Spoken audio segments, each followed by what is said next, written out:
نبی سب سے پہلے یہ بات آ کے کیوں کرتے ہیں؟ آپ دیکھیں پیغمبر گرامی نے جب تبلیغ شروع کی تو سب سے پہلی بات پیغمبر گرامی نے کیا کی؟ سب سے پہلا کلمہ، سب سے پہلی بات غیبت سے تو شروع نہیں کی۔ حسد بری چیز ہے لیکن یہ تو نہیں کہا حسد نہ کیا کرو، ان پوائنٹس سے تو شروع نہیں کی۔ آپس میں اتحاد رکھا کرو، یہاں سے بھی شروع نہیں کی۔ یہ سارے بہترین موضوعات لیکن یہاں سے شروع نہیں کی۔ جس طرح ہمارے ہاں بہت ساری جگہوں پہ تبلیغ کہاں سے شروع ہوتی ہے؟ مثلا داڑھی سے شروع ہوتی ہے، تو نبیوں نے داڑھی سے بھی شروع نہیں کی۔ ہمارے آپ دیکھیں نا تبلیغ کا بعض اوقات اول اور اینڈ کیا ہے بہت سارے لوگوں کے نزدیک؟ داڑھی۔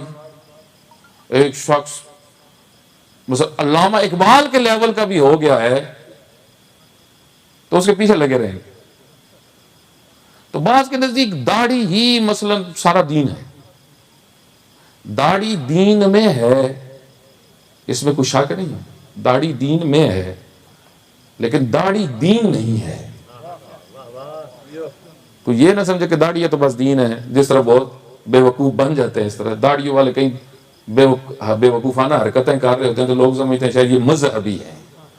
بہت سارے موضوعات ہیں ہمارے ہاں جن کو بنیاد بنایا جاتا ہے اور اسی پہ ساری زندگی تبلیغ گھومتی رہتی ہے۔ جس طرح ہماری بہت ساری مساجد میں ساری زندگی وضو سکھاتے رہتے اور پھر بھی اکثر کو آتا نہیں ہوتا۔ 40 سال وضو سکھایا، 40 سال کے بعد پھر جب خود پوچھتے ہیں تو وہ پھر غلط کر رہا ہوتا ہے۔ اس کی وجہ کیا ہے؟ کیونکہ اس کی توجہ ہی نہیں، اس کی آئیڈیالوجی ہی نہیں ہے، اس کی سوچ ہی نہیں ہے مواحدانہ، اس کا خدا سے رابطہ ہی نہیں ہے، وہ جدی ہی نہیں ہے، وہ سیریس ہی نہیں ہے دین کے مسائل میں، کیونکہ اس کے پاس آئیڈیالوجی ہی نہیں ہے، سوچ ہی نہیں۔ تو نبی سب سے پہلے آگے کیا بات کرتے ہیں؟ پیغمبر گرامی نے جو جملہ سب سے پہلے ارشاد فرمایا، قولوا لا الہ الا اللہ تفلحوا، کہو لا الہ الا اللہ، کہو فلاح پا جاؤ گے۔ ایک جملہ جب پیغمبر گرامی نے ان کو لوگوں سے کہا، ہلچل مچ گئی۔ ایک جملے میں کتنی طاقت ہے! کیوں؟ کیونکہ سب کو سمجھ، جو مشرکین تھے ان کو سمجھ لگا کہ یہ ایک جملہ ہماری پوری سوچ اور آئیڈیالوجی کو نابود کر رہا ہے، کہو لا الہ الا اللہ۔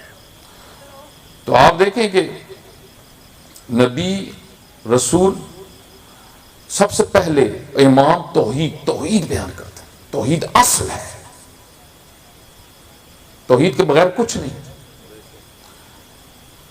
توحید انبیاء کی دعوتوں کا مرکز ہے۔ لیکن ہمارے یہاں کیا ہو گیا؟ یہ میں جملہ یہاں پہ عرض کرتا ہوں، ہمارے یہاں کیونکہ فرقہ واریت ہے، فرقہ واریت میں ہر چیز تقسیم ہے۔ جس طرح ڈاکٹر طاہر القادری ایک سپیچ میں فرما رہے تھے، فرماتے ہیں